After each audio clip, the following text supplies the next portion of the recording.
still remember her clearly, the girl with the cropped hair, round eyes, and a frayed backpack, walking beside me every morning, always just one breath away.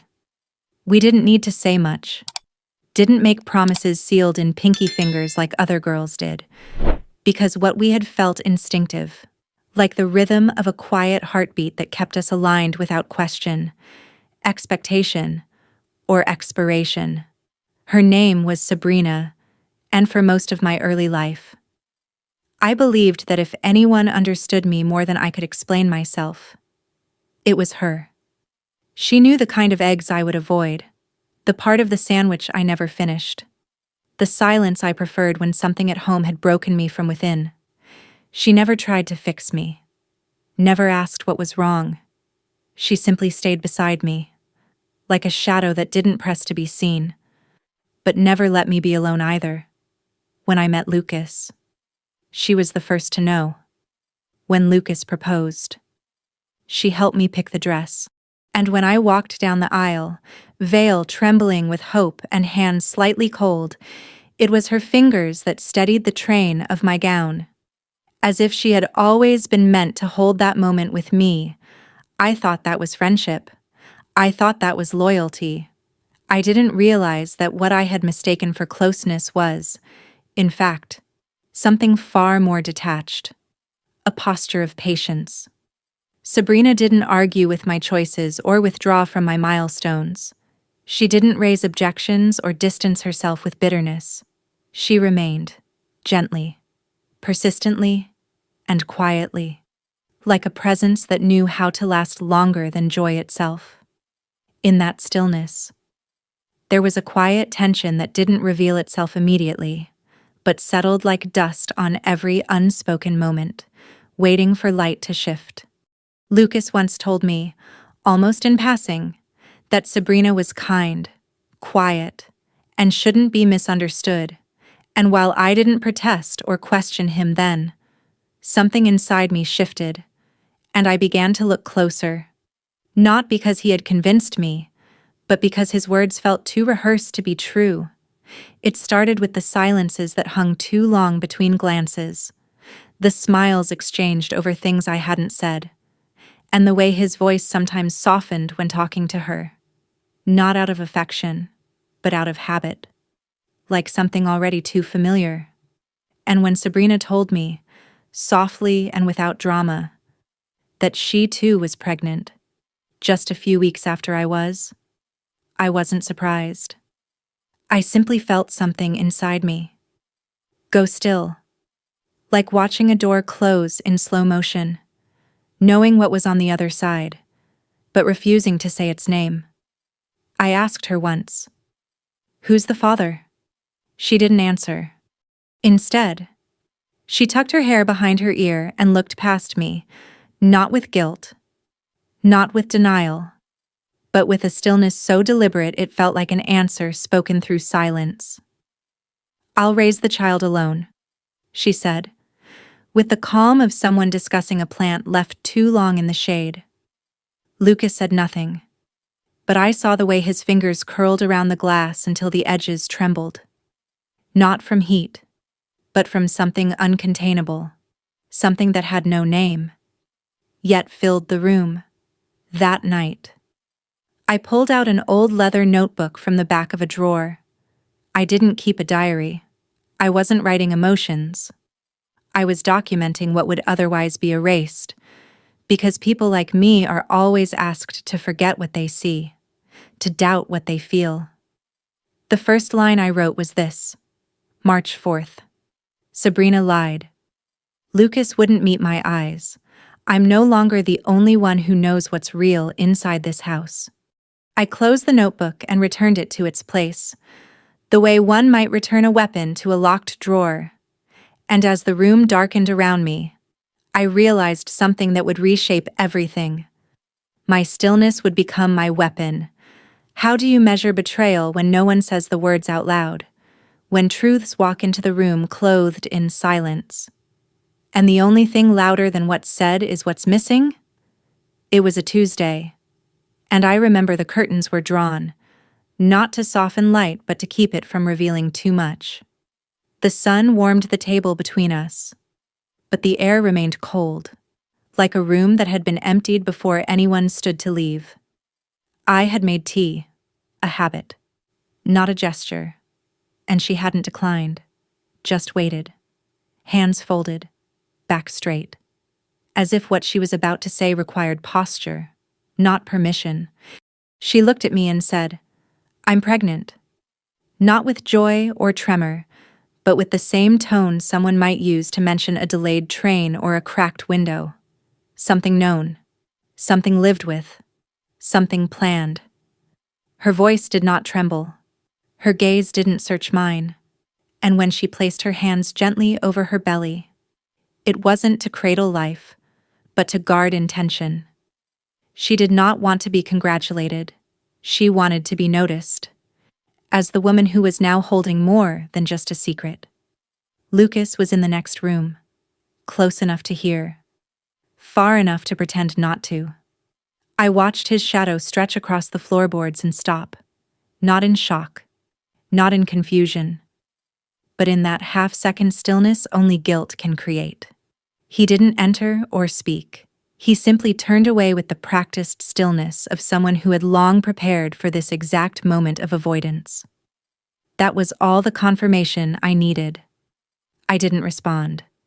I lifted the cup to my lips and let the cool ceramic rest there, not to drink, but to remind myself that warmth, once lost, leaves behind a very specific kind of ache. She thought my silence meant surrender, but in that moment, I wasn't breaking. I was absorbing. Her tone, her timing, the way she crossed her legs before speaking, as if rehearsed in front of a mirror. From that moment on, I abandoned the need for questions, because questions require doubt. And there was none. I knew whose child she carried just as clearly as I knew she would never say his name out loud, because names carry weight. And silence protects the liar far more than the truth ever will.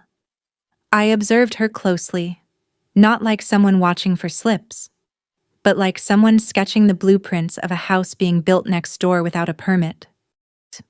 Each time she lingered after dinner, each time she touched her stomach while glancing at mine, each time Lucas laughed a little too hard at something she hadn't said that well. I documented it, not for revenge, but for structure.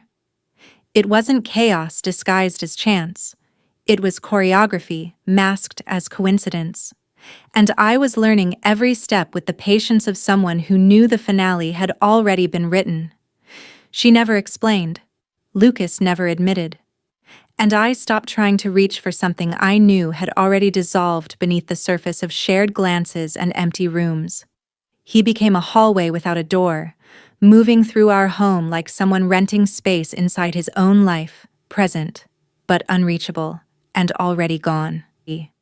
Instead of speaking, I turned inward and began to write with greater precision, documenting not just events but implications, and counting each day not by the arc of pregnancy, but by the sediment of clarity that settled slowly and quietly within me.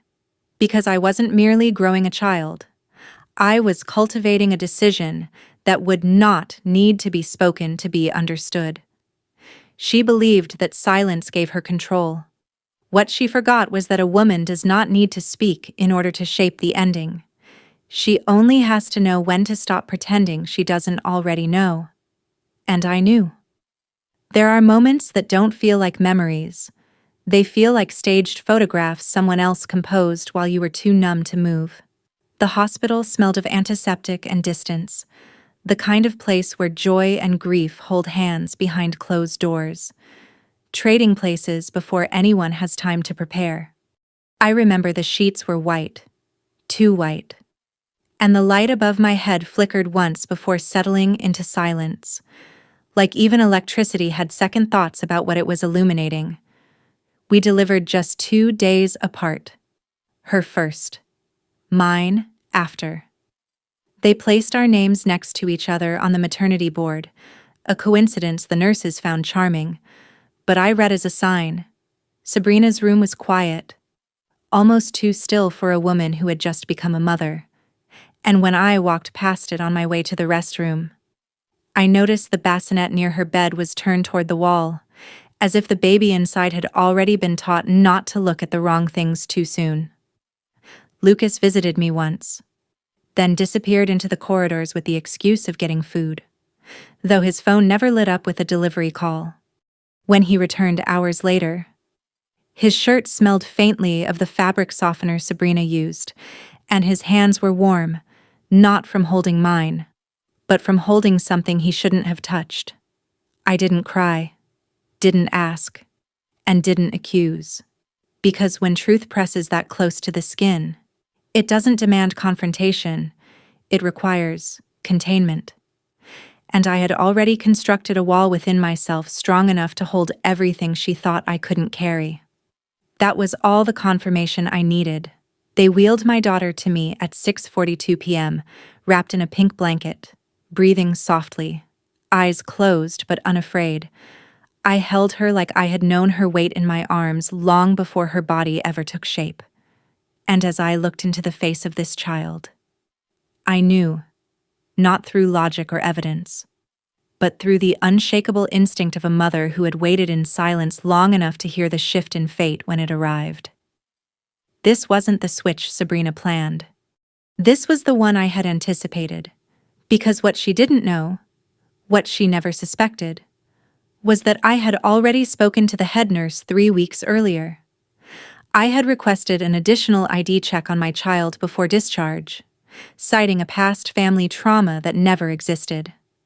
I had also swapped the bassinet tags myself the night before delivery, not to deceive, but to redirect.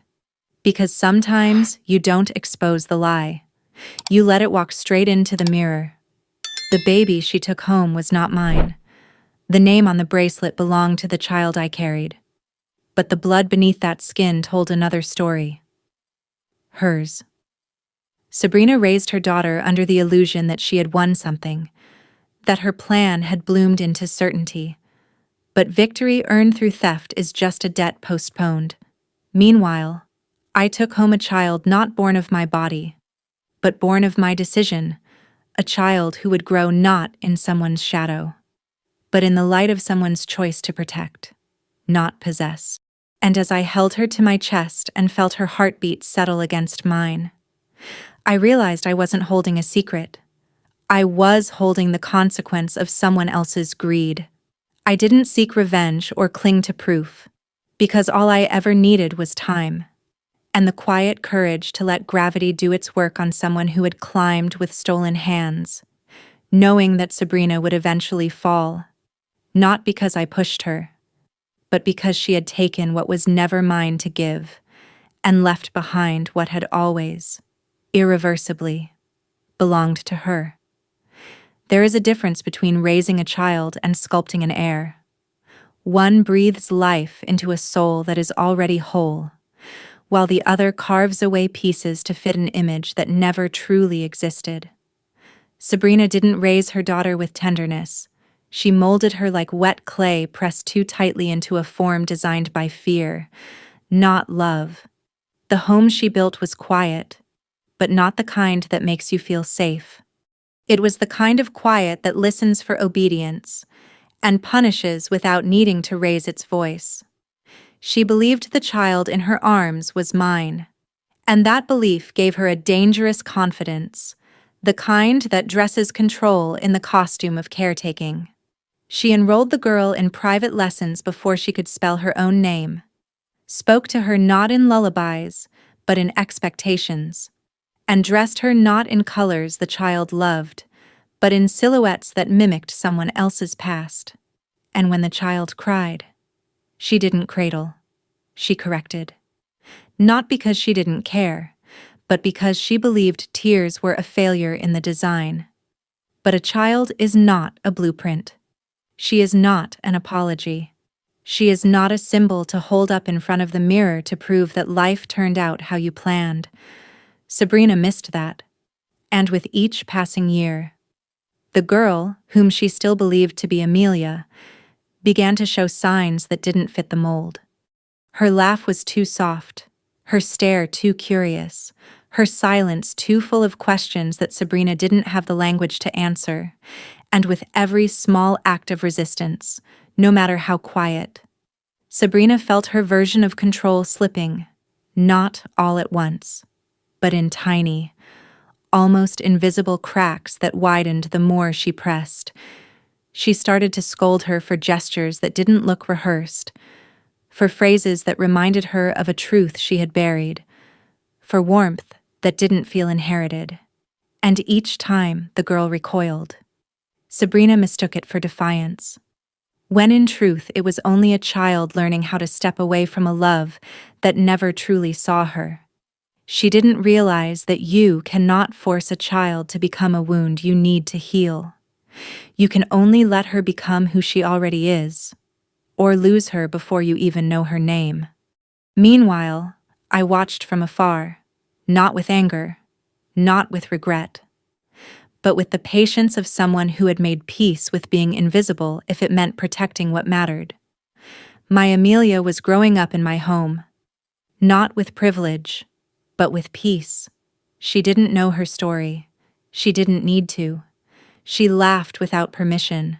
She cried without punishment. She walked into rooms as if they belonged to her, because they did. And I never once asked her to prove she was mine. I only made sure she never had to wonder if I was hers. Sabrina believed she had taken something, but what she took was not a child. It was a question. And questions raised in shadows never grow into answers.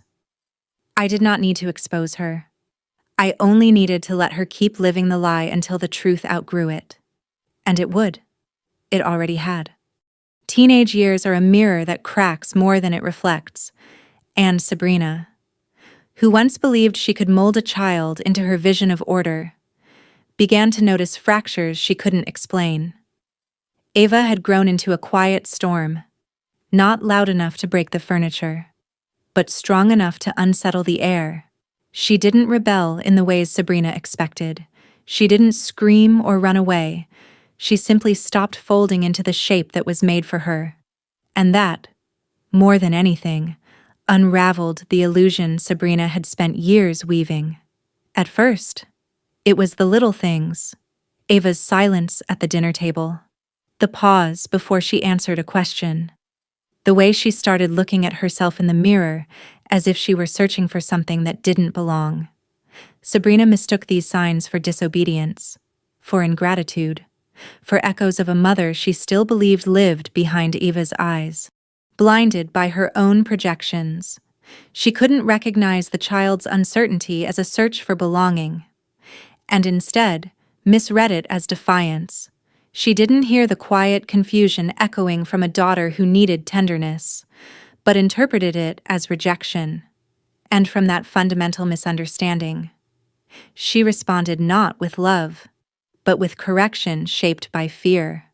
What started as disapproval turned into discipline, and what began as stern words turned into hands that gripped too tightly, gestures that landed too hard, silences that lasted longer than necessary. Sabrina didn't scream, but her disappointment was deafening. She didn't bruise skin, but she left marks anyway, the kind that live beneath the surface, the kind that don't fade with time. And Ava, confused by the punishment she couldn't name, began to pull away, not with resistance, but with quietness, like someone slowly lowering a window that had once let light in. Over time, Ava stopped asking questions, stopped laughing when Sabrina entered the room, and stopped reaching out with the quiet gestures that once sought connection, not because she had changed, but because the space no longer felt safe to be herself. There were no arguments, no slammed doors, only a stillness that settled like dust over every interaction. And though Sabrina mistook that silence as a sign of victory, the truth was far more haunting. She was standing in a room her own child had already learned to leave without moving. She believed she was breaking down a version of Elena, punishing the part of Eva that didn't belong to her. But in truth, she was punishing something far more fragile, her own reflection, scattered across a daughter she never truly saw. Her hands, once trembling from exhaustion, began to tremble from fear, not of the child, but of the silence that now sat between them like a verdict she wasn't prepared to face. Meanwhile, I remained where I had always been, not behind the curtain, not in the wings, but present in the only way that mattered. Amelia, now nearly grown herself, would sometimes ask why we never told the truth, why we let the story play out this long. And I would answer the same way each time. Because some truths are not revealed. They are earned through the collapse of the lies built to cover them. I never told Sabrina. I never sent a letter. I never called. Because punishment was never mine to give. I only watched, day by day, as the distance she created began to turn back toward her, until the space between mother and daughter became a canyon no echo could cross. And in that hollow quiet, Sabrina still believed she had won something. She didn't know that you don't win a child by taking her. You lose her the moment you stop seeing who she is. And by the time she realized it, her daughter had already stopped waiting to be seen. It happened without warning. Not a scream. Not a fall. Just a stillness too sudden to be rest. Eva was standing in the hallway at school, between one class and the next, when her knees gave out beneath her like language forgetting its structure. The nurse said she had fainted, but the way her body curled inward, the way her breath turned shallow, the way her fingers refused to close, it didn't feel like fainting. It felt like something inside her had reached a threshold and simply stopped. Sabrina arrived at the hospital before the second IV had even been placed, her voice controlled but her hands trembling. Clutching a purse she never set down, she answered every question with precision, rattling off dates and symptoms, medications and allergies. Except this time, that wasn't enough. One of the doctors mentioned a rare enzyme disorder, the kind that required parental genetic mapping before administering treatment. It was standard protocol, nothing unusual, and Sabrina nodded, signed, agreed, because that's what mothers do when their child is lying still beneath hospital sheets. Though the test itself was swift and procedural, it was the waiting, stretched thin by silence and the weight of what might follow, that carved the longest hours into her. She sat alone in the hallway, not in the visitors' lounge, not with the nurses, but near the door, close enough to hear the machines, far enough not to interrupt. Her phone buzzed, but she didn't check it. She kept staring straight ahead, as if the corridor might carry her back to something she hadn't said yet. When the nurse finally approached with the envelope, sealed, unassuming, beige, Sabrina stood, but didn't reach for it right away. The woman placed it gently in her hands, said nothing, and walked away, as if the paper had more authority than anyone's voice could provide. She opened it slowly, unfolding the page like a map she already feared to follow, and when she read the name at the top, not her own, but Ava's, and saw the numerical certainty beneath it, something shifted in her that no one could see, but everyone near could feel. She didn't gasp or cry. She simply stood there with her arms at her sides, holding the paper between two fingers that no longer gripped in defiance nor trembled in denial. Just a quiet surrender to a truth too precise to argue with. The numbers told her what no one else had dared to say for 15 years. The girl she had been punishing was her own blood. The hallway felt colder after that.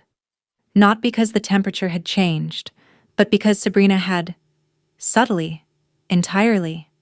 Her feet didn't move, her lips parted, but no sound came out. Her eyes, once sharp, once decisive, now floated without focus, like someone trying to see through glass that had just cracked. I stood at the end of the corridor, unnoticed and uninvited, not because I had been called, but because something beneath the years of silence and restraint had always told me this moment would arrive.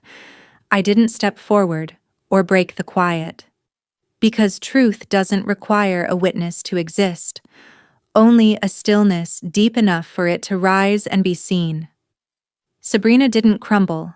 She didn't fall to her knees or demand explanation. She simply turned her head slightly, not to find someone, but to verify that no one else had seen her come undone. That kind of grief doesn't need an audience. It only needs a pause long enough for a lie to lose its breath. She folded the paper once, then again, and placed it back into the envelope as if that act might reseal what had already been broken. And when she sat down again, in the same chair, in the same hallway, she was no longer waiting for results. She was waiting for herself. She came on a Sunday, not because it meant anything, but because grief has no calendar, and guilt knocks hardest when silence has lingered too long. There was no call ahead, no message, no warning. Just the sound of gravel giving way beneath shoes that no longer had heels. And a knock. Not urgent, not timid, but even, as if rehearsed through sleepless nights. I opened the door and found her standing there. Not as the woman who once wore ambition like perfume, but as someone stripped of posture, stripped of certainty, stripped of everything but the question she had come to ask. Her face was bare, her hands empty, her eyes swollen in a way that didn't need explanation. For the first time, she wasn't looking past me or through me. She was looking at me, as if only now realizing that I had been here all along. I remained silent and didn't extend an invitation, but shifted just enough to suggest she could enter if she chose to, not as someone expected, not as someone welcomed, but as someone who would have to carry the weight of her own steps through the threshold. She walked in slowly, not scanning the space like she used to, not measuring it against her own, just placing each step as if testing whether the ground would hold. We didn't sit across from each other like enemies. We didn't sit beside each other like friends. I remained by the window, and she stood near the table, looking at the one cup of tea I had prepared, mine, and the empty space beside it where another cup could have been, but wasn't. And then, after the quiet had settled deep enough to feel like weight, she asked the only question she had left. "Why did you let me do it?" Her voice didn't accuse. It didn't tremble. It didn't plead. It simply existed, suspended in the air between us like a final note at the end of a song no one wanted to sing. I didn't answer immediately. I lifted my cup, took a sip that had already gone lukewarm, and then placed it back down with a care that made the silence stretch just a little longer. When I looked at her, I didn't see a rival, or a thief, or a mother. I saw a woman undone by the consequences of her own choices, and for the first time, I felt no need to offer her anything more than the truth she had spent years trying to rewrite. So I said, softly but clearly, "Because you didn't just switch the babies. You chose who would be wounded. I simply didn't interfere with the result of your decision."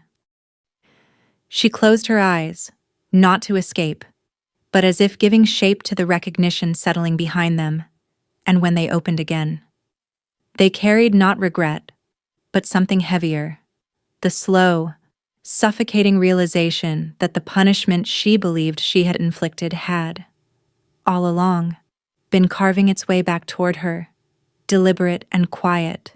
She didn't cry, didn't argue, didn't ask for forgiveness, only nodded once, not to me, but inward, like someone accepting a verdict no courtroom could ever formalize. Then she turned, walked toward the door with the same quiet step she had entered, and left without closing it behind her. I didn't move to shut it. I let the open space remain, not as an invitation, but as a witness. Some questions are not asked to be answered. They're asked to make sure the person who asks never forgets the silence that follows. And in that silence, there was no surge of power, no sense of victory, only the quiet, undeniable finality of something that had run its course. And, in that stillness, I felt finished in a way that needed no closure. There was no final confrontation, no letter of apology, no scene under the rain where truth spilled out between trembling hands. There was only time, quiet, steady, and unbothered by the need for resolution. Ava never returned to Sabrina's house, not out of defiance, but out of instinct. The same way you stop reaching for something that never held you gently. She neither changed her number nor blocked her. But she never reached back, not as an act of rebellion, but as a quiet decision to close a door that no longer opened inward. And in that silence, the story between them folded itself like paper, not torn, just closed. Sabrina didn't come again. She neither wrote nor called, allowing the silence between us to settle like dust over something never named but long understood. Whether it was pride or shame that kept her away didn't matter, because distance makes its own reasons. And regret doesn't always come with an apology. I heard she still lives in the same house, walks the same rooms, avoids the mirror in the hallway that once reflected too much. But I've never gone to see. Not because I couldn't. Because I had nothing left there that belonged to me. Not memory, not anger. Not even the version of myself she used to need to compare against. Lucas never returned. Not to Eva. Not to me. And he disappeared so completely it felt less like departure and more like evaporation, as if his presence had always been conditional. There was no phone call, no knock on the door, no confession about where he went or why he didn't stay. And the truth is, I no longer wondered. Because some absences do not need to be filled. They just need to be noticed and then walked around. Amelia still calls me Mom, and though she doesn't know every detail, she knows enough. Enough to see through the silence. Enough to understand the shape of love that chose to stay without explanation. She never questioned why I never told her sooner. She only held my hand once, gently, and said, "I think I always knew." And in that moment, I realized I didn't need the world to witness what had been taken and returned, switched and reclaimed. I only needed to know she had never doubted where she belonged. There are no medals for surviving betrayal, no certificates for knowing the truth and choosing not to weaponize it. There are only the days that come after, the soft mornings, the uneventful dinners, the birthdays celebrated without the need to explain who was missing. And in those quiet repetitions, I found something stronger than justice, peace without permission, not the kind you announce, but the kind you wear in the way you breathe softer, speak slower, stand steadier. People still ask, sometimes, in ways that don't seem obvious, why I never fought harder, why I didn't expose them, why I didn't demand something back. And I smile, not because I have a clever answer, but because some victories do not look like winning. They look like still being here, when no one thought you would be. I never needed to be proven right. I never needed anyone to admit they were wrong. I only needed to live long enough for the truth to no longer need defending. And I have. It was a quiet afternoon in early spring, the kind of day that doesn't declare itself, but waits to be noticed. The air was neither cold nor warm, and the light came in through the windows like it wasn't sure it belonged. Ava had agreed to meet. She didn't come for closure, nor did she arrive carrying longing, only the quiet recognition that some silences grow too heavy to bear without at least being seen. Sabrina had been there before Eva arrived, choosing a seat not out of confidence or comfort, but with the cautious deliberation of someone unsure whether they belonged in the moment they had created. She sat outside the cafe, not choosing a table near the edge or under the sun, but one pressed between others, as if hiding in the ordinary might make the moment hurt less. She brought no rehearsed words, no written script to offer redemption, just the tremble in her hands and the weight of everything unspoken. Her eyes, for the first time, no longer carried defense, only delay. Eva approached without hesitation, not out of welcome, but with the steadiness of someone who had already made peace with what they wouldn't say. She didn't pause or turn back. She simply stopped at the edge of the table and stood. And for a moment, neither spoke. Sabrina rose, slowly, like standing itself might undo her, and stepped forward, not like a mother, not like a stranger, but like someone uncertain they had any right to be received. And then, gently, she tried, one arm lifted, unsure of its permission, and she leaned in, just enough to offer what might have once been called a hug. Her hand touched Eva's shoulder, and for a heartbeat, the world didn't move. Eva didn't step back, but she didn't lift her arms either. She stood still, not in protest, not in acceptance, but in something older than either, a kind of stillness that says, "I see you, but I am not yet ready to hold you." Sabrina didn't press forward or plead. Instead, she allowed her hand to fall back in silence, as if surrendering to a truth she finally understood could not be rushed nor requested. And Eva, after another few seconds that stretched like threads pulled too tight, sat down without invitation, not beside her, but across from her, where distance could still do its work without building walls. They spoke of nothing that had come before, not the switch that unraveled everything, not the papers that made it official, not the punishments that echoed louder in silence than they ever had in words. They ordered coffee and stirred cream in silence, not as a ritual of comfort, but as something to fill the space between them, and while the world moved around their table, they watched people pass without turning toward each other, as if stillness itself was safer than speaking too soon. Because sometimes, forgiveness doesn't begin with words, it begins with distance survived together. Eva didn't call her mom, and though she said nothing and offered no embrace, she remained, not as a sign of acceptance, but as proof that presence, in itself, was a beginning. When the check came, she placed a folded bill on the table, enough for both, nothing more, and stood again. She didn't hug goodbye. She didn't promise next time. She only looked once, briefly, directly, and walked away without rushing. Sabrina stayed where she was, not out of fear or regret, but as if holding her place was the only way not to undo the grace just given. She only watched the space where her daughter had stood, as if trying to memorize not the person, but the mercy of being allowed to try, even just once. And I, though I wasn't there, knew exactly how it happened. Because some moments don't need to be witnessed to be true. They just need to be felt by both sides at the same time. There would be no resolution, no grand return, no overnight healing.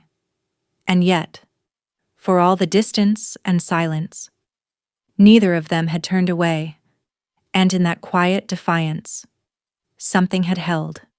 And sometimes, that is the beginning of something softer than forgiveness, something that lets both people breathe again, even if not yet together. The years did not return anyone to me. They didn't bring apologies folded into envelopes, nor footsteps back to the threshold, but they brought quiet, not the kind that demands to be broken, but the kind that lets a woman breathe without waiting for permission. I don't keep photos out anymore, not because I've forgotten, but because memory, when true, doesn't need to be framed. The girl I raised still visits. She calls ahead, sometimes not. She brings groceries, leaves socks in the dryer, refills the tea without asking if I want more. And in her voice, I hear no question of where she belongs. That, to me, is enough. Eva lives her life elsewhere. I know this not because I ask, but because I've learned to read between the silences that stretch gently instead of sharply. She doesn't send letters, but she never erased my number. And once, years after the cafe, I passed her on a train platform, her face half tucked into a scarf, her gaze steady. She didn't wave, but she didn't turn away. And I didn't need anything more than that. Sabrina never returned. Not to the house, not to the past, not to herself. I hear rumors, a change of city, a name shortened, perhaps a job in something softer. But I never searched. Because some ghosts are not meant to be chased. They are meant to be released, so they don't haunt through the back door of your thoughts. I've never told Amelia everything, not because I fear her judgment, but because the truth, in full, would demand a verdict. And I no longer live on trial. She once asked me, gently, "Do you ever wish it had all happened differently?" And I answered, not with logic, not with pain, but with a breath and a cup of warm tea placed between us. No, I only ever wished none of us had to bleed to learn. I am not remembered in this story as a mother to both girls. Nor do I ask to be. I didn't carry Eva in my arms. I didn't heal her wounds. I only stepped back, when I could have stepped in, not out of coldness, but out of knowing that some griefs need to run their full course to teach the ones who caused them. And I don't need to be remembered as the one who was right. I only needed to live long enough for the wound to no longer pulse every time her name echoed behind someone else's smile.